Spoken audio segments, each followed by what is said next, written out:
На холсте заслуженного художника России Евгения Казанцева оживает Старый Сухум. Один за другим становятся отчетливее и ярче балконы, узоры и растения. Этот исторический район нашей столицы богат не только красивыми архитектурными строениями, но и множеством зданий под статусом историко-культурного значения.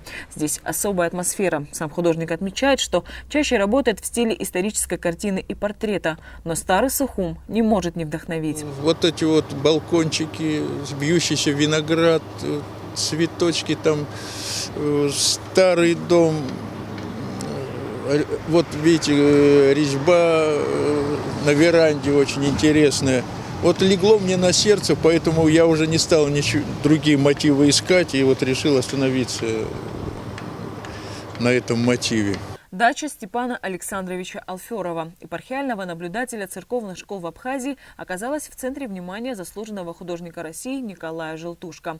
Памятнику архитектуры уже 104 года. По мнению мастера, сочетание старой архитектуры, современности и природы словно создано для холста.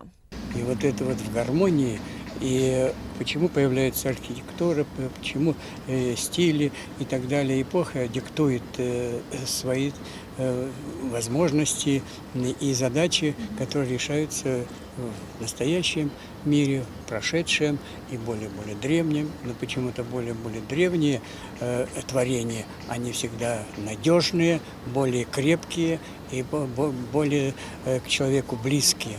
Вот поэтому мне интересно вот изображать вот этот особняк, который был построен еще в позапрошлом веке. За 10 дней пленэра «Диалог красок», организованного культурно-деловым центром «Дом Москвы» в Сухуме, заслуженные художники Абхазии и России посетили самые красивые места нашей страны и создали десятки живописных картин. 25 октября в Центральном выставочном зале состоится открытие отчетной выставки второго российско-абхазского арт-пленэра. Увидеть Абхазию глазами живописцев гостей нашей страны сможет любой желающий. Анастасия Никонова, Рамо Камкия, Абаза ТВ.